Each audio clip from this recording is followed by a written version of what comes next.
This podcast is part of the Sports History Network, your headquarters for the yesteryear of your favorite sport. You can learn more at sportshistorynetwork.com. Hello, weightlifting fans. Welcome to another edition of No Nonsense, Old School Weightlifting History. You can also find my podcast on Yesterday Sports, all on the Sports History Network. Today we're going to have part 2 of my conversation with Dr. Conor Heffernan. Last week we discussed the weightlifting careers of Paul Anderson and Tommy Kono.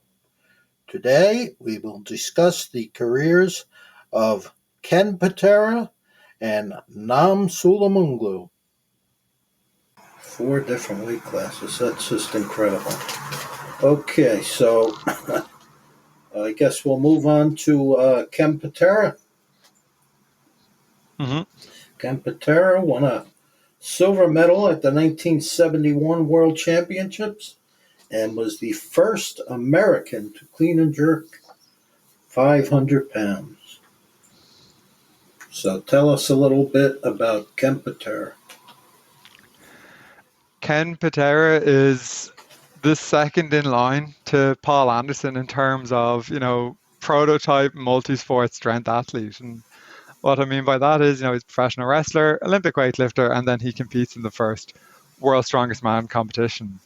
And Patera depending on how you look at Patera, it's either gone too soon or wasn't used enough. And what I mean by that is, Patera sort of finishes with weightlifting by 72. So, and we'll talk about his feats and, why he was maybe the last great, super heavyweight for America. But then, he goes into wrestling where he becomes a sort of prototype bad guy strongman. And I think he probably could have been a bit more than that in wrestling. And then, in strongman, he competes in the 77 World's Strongest Man, but doesn't compete in it. Again, not used maybe enough. But we'll go into Patera as weightlifter, because that's, I think the first thing to talk about. And it's where he's really introduced to the strength world. He has a brief foray in shot put, and he finishes 6th at the 68 Olympic trials for the US in shot put. But it's in weightlifting where, he really is at his best. He is someone who qualifies for the 72 Olympics in Munich, first American to clean and press 500 pounds overhead, was seen by many individuals to be a very serious rival to Vasily Alekseyev, who's one of the most iconic weightlifters, of all time, and someone, who people would pinpoint as, a figurehead of that Russian dominance, during the late 60s and early 70s within the sport. His career best as a weightlifter, snatching 175 kilos, so 386 pounds, clean and jerk 229 kilos, not 229 pounds. Clean and press, again, same, 229 kilos, so both a 505 clean and press and a 505 clean and jerk, the highest 3 total lift ever made by an American. Now, admittedly, no one's going to beat that in a competitive setting anymore, because we don't use the clean and press. But he is someone who, you cannot say was not one of the strongest Americans of his generation. And it's very funny when you look at, say, Marty Gallagher has a really wonderful biography of Ken Patera online. He calls him, power personified. This is someone who was, very much the great American hope in the late 60s and early 1970s. And what I mean by that is the golden age of American weightlifting is late 1940s into the 1950s. By the 1960s, the Soviets are beginning to run riot over Olympic weightlifting, and the US are beginning to decline in their successes in a competitive setting. Patera is, seen as someone who can help rejuvenate American weightlifting. And if you look at, some of the lifts he was capable of at his peak, you will understand why he was so impressive. And Marty Gallagher credited him with, a 770-pound high pull, an 820-pound squat for 2 with no wraps, no suit, good depth, a 560 bench press. Supposedly he never did them. 485 pound incline press for 2 reps. he was genetically predisposed to weightlifting. He was strong and he was incredibly athletic and he was aggressive in his lifting, which is something that we often don't talk about enough. Obviously, there's a beauty, a science, and a grace to Olympic weightlifting, but there's also an aggression. And if you see, Patera doing a clean and jerk or doing a clean and press, there's an anger and an aggression that's driving that bar overhead as well. He's this incredible powerhouse at a time when the super heavyweight division is arguably almost akin to heavyweight boxing in the 90s. Like you have Serge Redding, you have Vasily Alekseyev, you have Rudolf Mang, you have all of these other super heavyweights who are sort of vying for dominance and prominence within the sport. And Patera is seen as one, a contemporary of these people. Patera is seen as one of the stronger weightlifters. And it's, a great shame from a weightlifting perspective that he crashes out at the 72 Olympics, because going into those games, there is a great hope that he can overthrow Vasily Alekseyev. And let's be very clear on this. There's a great quote from Ken Patera going into the Olympics where he says, I've done all of my training, I've eaten everything, I've done everything that I need to. What this medal comes down to is whose drugs are better, mine or Vasily's. So there's a chemical undertone to Patera's success, but he's an incredibly strong man, and it's a great disappointment in US weightlifting that he drops away from the sport in the early 70s. And I think there's a couple of things going on. The press is obviously removed from Olympic weightlifting in 72, which arguably allows Vasily Alekseyev to concentrate more on the snatch and clean and jerk, where he'll continue to improve. He bombs out in the 72 Olympics. He's also then brought in to weightlifting, pardon me. He's then brought into the wrestling fold a little bit more. So it has been said of Patera that he was someone who was cursed with too many choices. And what is meant by that is he could have been one of the best weightlifters in the world, right? But the money wasn't there. The fame wasn't there. The fortune certainly wasn't there. Professional wrestling offered him more than Olympic weightlifting did, which is a reflection of how powerful the allure of wrestling was. And we've talked about, Anderson, and we've talked about Kazmar. Strong men usually have a place within wrestling, but just how few supports were there for Patera financially. And, there's an interesting world in which, Ken Patera is a Soviet weightlifter. And, what would his career and life have been within weightlifting if he had that, government-supported apparatus around him where all he does is focus on weightlifting? Because certainly, that late 60s, early 1970s, he is seen to be the rival to Vasily, which not a lot of people, could be seen to even tie Vasily Alekseyev's shoes, never mind, potentially overthrow him. That's right. That's another guy that the Soviets called a wonder of nature was Ken Patera, and they basically admitted that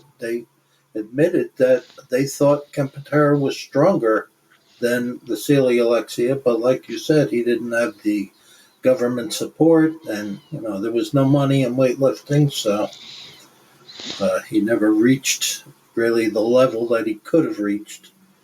And like you said, that the press, which was his best lift of the three, was eliminated. Mm-hmm. So that was part of the reason that he got out of weightlifting. And of course, I think he was in his early 30s, and I think he had a family. He was married with children, and at that point in your life, obviously, you have to have some income, and there was no income in weightlifting for an American lifter. So it was a yeah.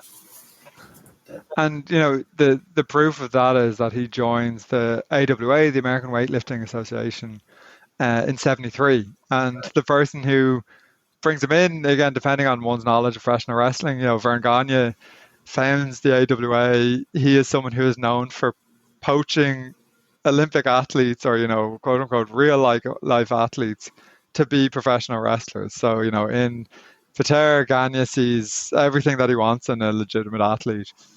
I use legitimate sort of.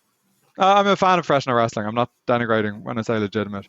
Non-wrestling, famous athlete.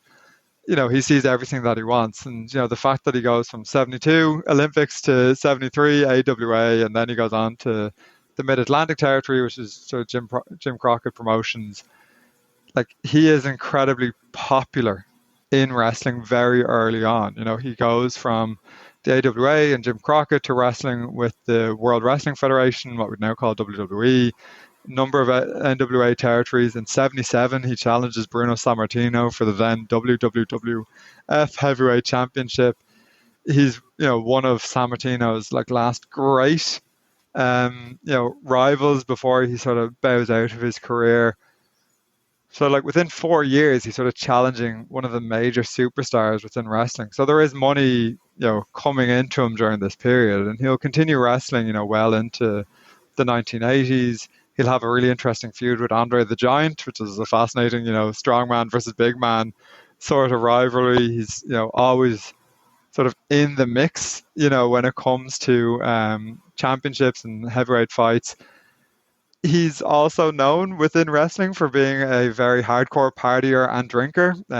Ric Flair, multi-time NWA champion who retired 2 years ago now, I think. I didn't watch it.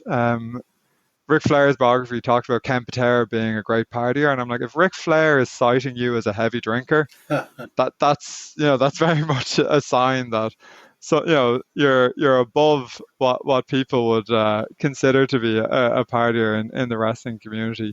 So there's a crazy but funny, and Patera has laughed about it in subsequent interviews, story in 1984 where he's arrested and sentenced to time in prison because he effectively destroys a McDonald's chain. Right. Because he goes there at 2 a.m., wants a hamburger, and they won't serve him one. And him and a fellow AWA heel assaulted the police officers that were sent to arrest Patera at the hotel where they were staying afterwards. So,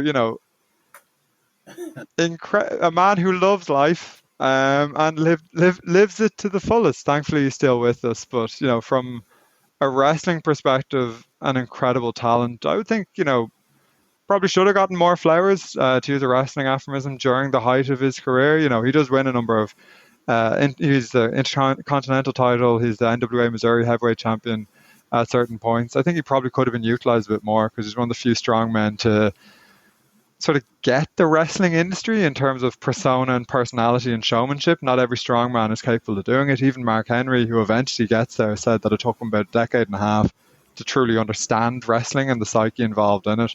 From a weightlifting perspective, Patera is a victim of the lack of money within the sport, and arguably the same could be said for the world's strongest man. He competes in the inaugural 77 games, which are won by Bruce Wilhelm.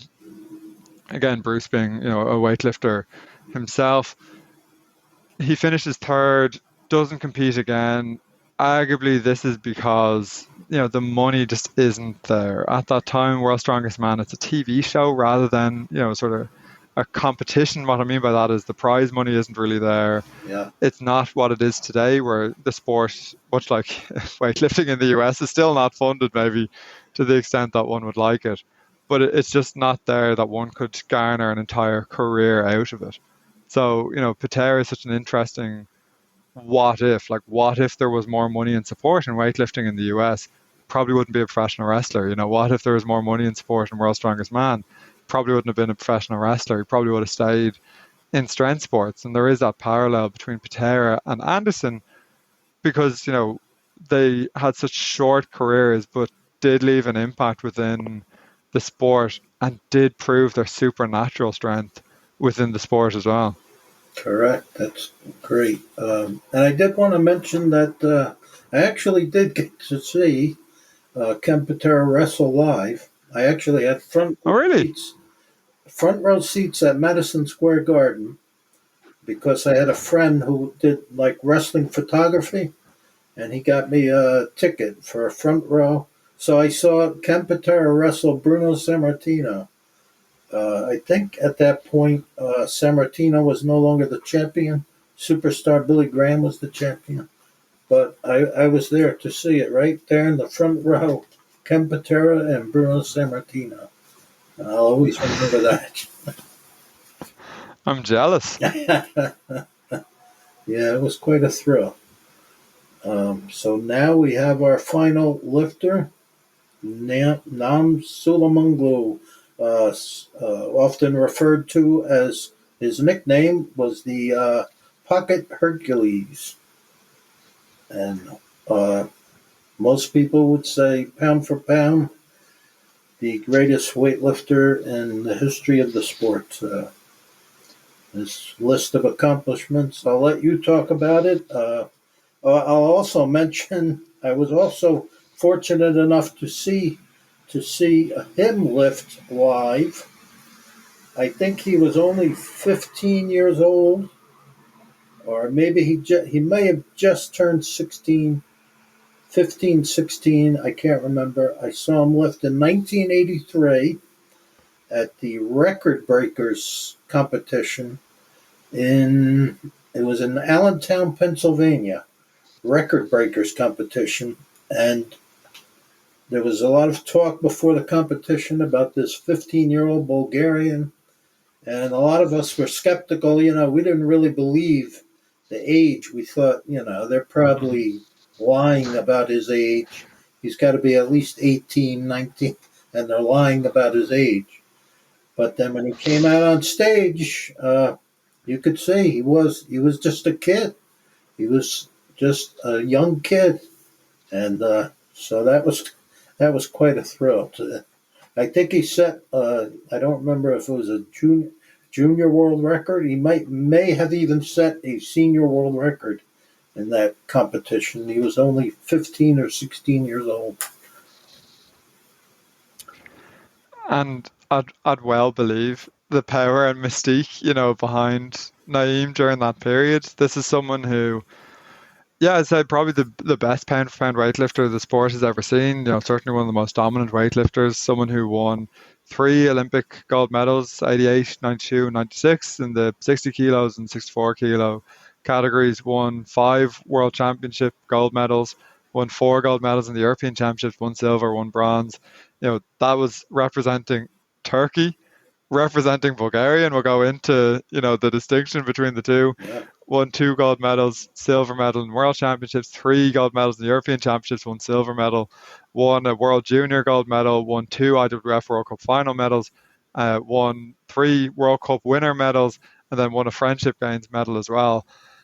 So one of the most accomplished weightlifters, within the sport. He's someone who's active from 1982 to 2000, and you'd argue is dominant for the majority of that period. As you say, this is someone who in his teens was tipped to be one of the greats within the sport, and he's first comes to prominence, on the world scene, obviously at the 86 or 88, Olympic Games.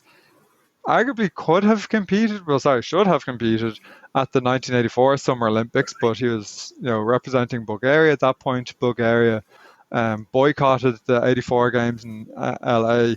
Had that boycott not happened, Naim was going into that tournament as one of the favourites within the sport. He was someone whose personal best, we're talking 152.5 kilo snatch, 190 kilo clean and jerk. Both of these happening at the 88 Olympics. This is someone who, was a 60 kilo lifter, with a total of 340 kilos. He is a hero and a legend within 2 different countries. Obviously, he is someone who initially represents Bulgaria in the late 1970s, early 1980s. He defects from Bulgaria to Turkey in the mid 1980s. There is a World Cup final in Australia. Naim is there representing Bulgaria. He defects, goes to the Turkish embassy, and then begins to represent Turkey. What is often left out of that story is that Turkey paid Bulgaria, compensation for Naim's defection. Like they, I know American sports don't really do transfer fees; they just do inflated salaries. But the transfer fee system, paying for the athlete to move to your club is sort of there within Naim's own story, and he defects because of sort of internal politics cracking down on Turkish immigrants within Bulgaria. but his loss to Bulgarian weightlifting is seismic. Like if you think about, we still often reference the Bulgarian system within weightlifting. Naim was initially one of the poster childs of the Bulgarian, high volume, Right. insane weights, method that seemed to be so successful.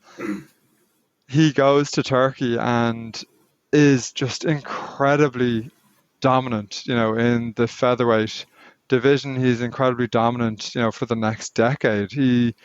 By the 1988 Olympics, he's on the cover of Time magazine, known as the Pocket Hercules, Yeah.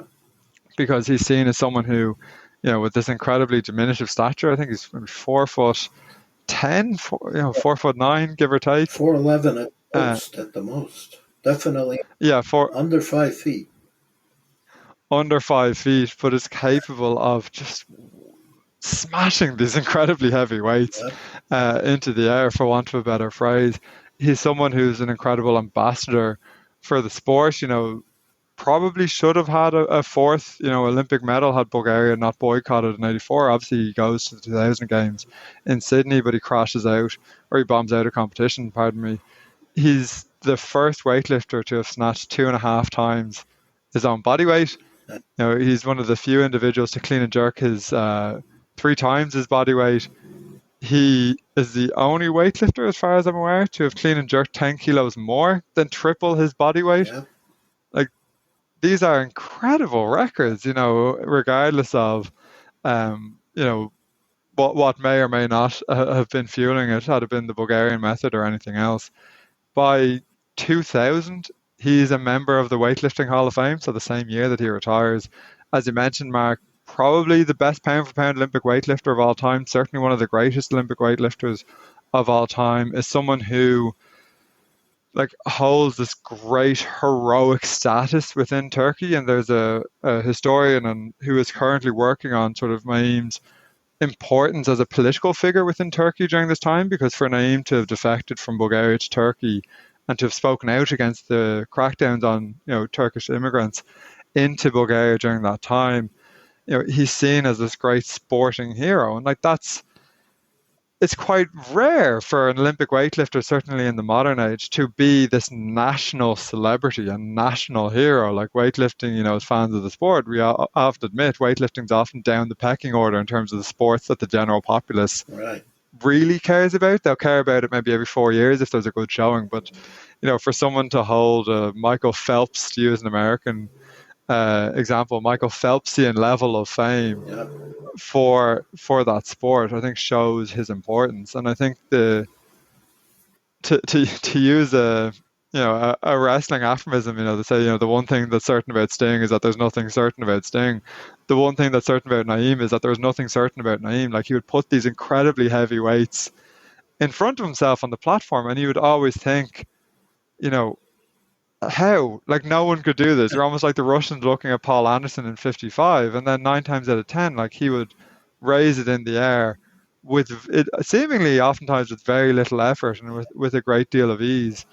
So, this is someone who defied what we thought was possible for an athlete, for an Olympic weightlifter. He's part of the 3 times bodyweight lifters. He's arguably exceeding the 3 times bodyweight lifters, like an incredibly legendary athlete, and one who I think, his fame and his achievements, will they be matched? He is someone who redefined what we thought was possible, I think, in many ways, for a featherweight or even a bantamweight lifter. Absolutely.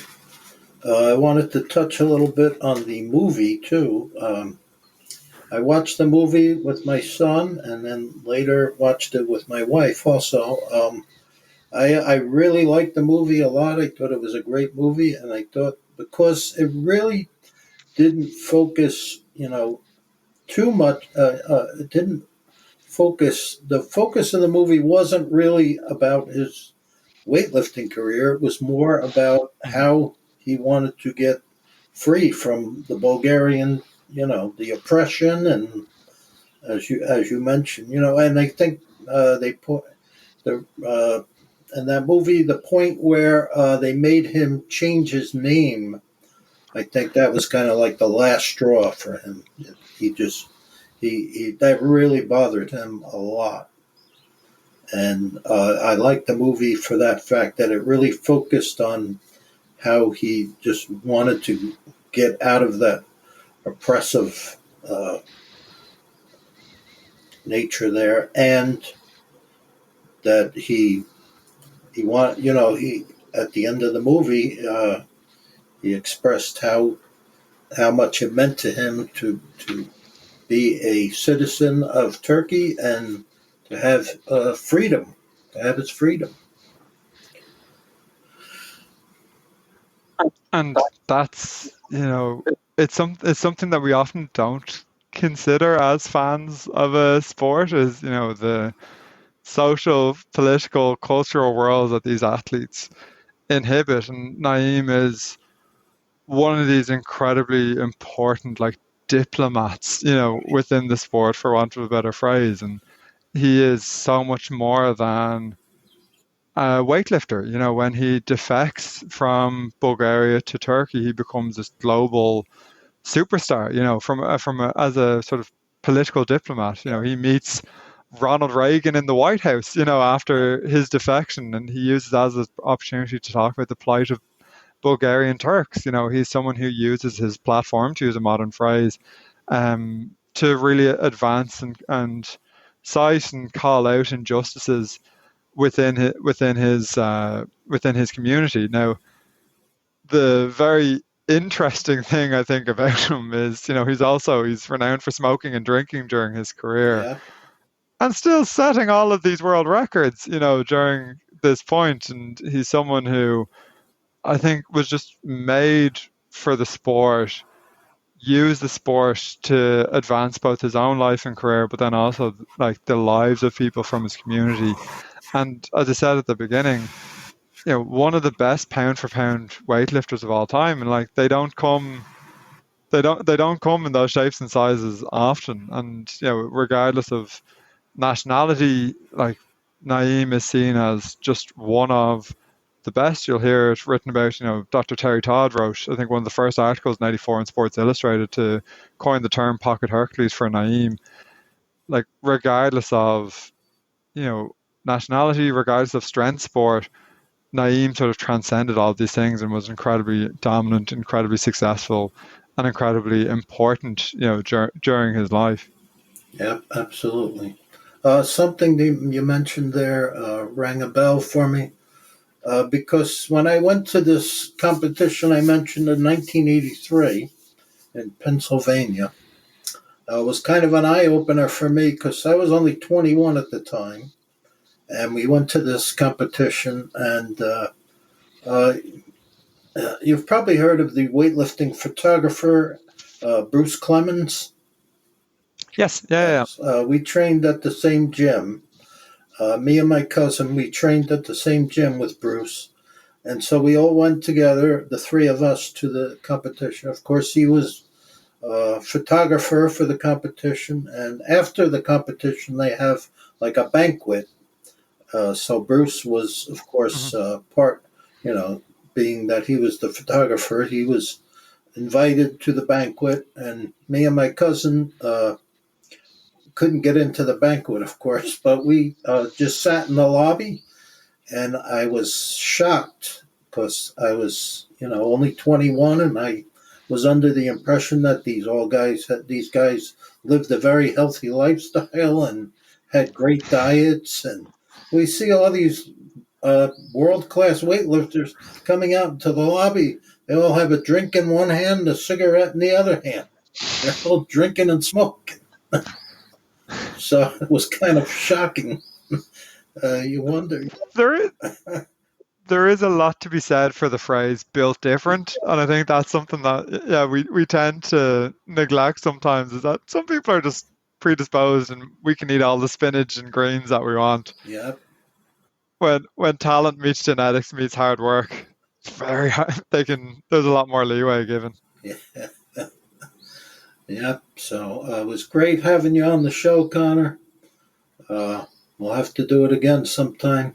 I'm glad we finally got to do it, and was very informative. You did a wonderful job of telling us the history of these four lifters. No, brilliant. Thanks so much for having me on, Mark. And, if people want to know more, John Fair has written, like say, the definitive book on US weightlifting in Muscletown, USA. Tommy Kono's biography, strongmanproject.com, which is hosted by the Stark Center out of Texas, the world's sort of only archive of health and strength. They have a lot of biographies of weightlifters, and they have a digitized archive where you can go in and find old weightlifting magazines. So do check those out. Mark, thank you for the incredible grace you've shown me in scheduling this, and this is an absolute pleasure. So I was really happy to be on. Thanks so much. And you do have your own website, right? Physical culture. Irish people are dreadful at promoting themselves. I'm physicalculturestudy.com. All right. Look for that. If you're interested in learning more, physicalculturestudy.com. Okay, Conor, thank you, and have a great day. You too. Thanks so much. Okay, God bless. Thank you. This podcast is part of the Sports History Network, your headquarters for the yesteryear of your favorite sport. You can learn more at sportshistorynetwork.com. Hey there, sports history fan. This is Arnie Chapman, a.k.a. the Football History Dude, and I hope that you enjoyed this recent episode presented by the Sports History Network and were able to learn some good old-fashioned sports history knowledge nuggets. I started the Sports History Network back in 2020 with the mission to help podcasters find a community of like-minded sports history nerds, as well as helping aspiring podcasters to start their own shows. We have a little bit over 30 shows on the network right now covering all sorts of sports history, but as far as I'm concerned, we're just at the toothpick in the ocean moment, that can't even figure it out because there's so much more coming. We wanted to create the ultimate headquarters for sports yesteryear, starting with Podcast Network and our website, but we're going to continue to move into other mediums as well. And here's the cool part, because we want you to be part of our team. So if you're interested in starting your own podcast, or maybe being a guest on one of our shows, or who knows, maybe even writing an article for us over on the website. Seriously, all you got to do is reach out to us on the contact page over at sportshistorynetwork.com. You can be as technologically savvy as a Neanderthal tapping on a stone trying to figure out this whole hieroglyphics thing back in the day. Again, it doesn't matter, because even if you don't understand the whole podcast space, we have a production team that can pretty much help you out with doing everything. All you got to do, head over to sportshistorynetwork.com, head to the contact page, fill it out. That message goes right to me, and I'll reach out to you as soon as I can. But for now, dude, I'm through if you're through.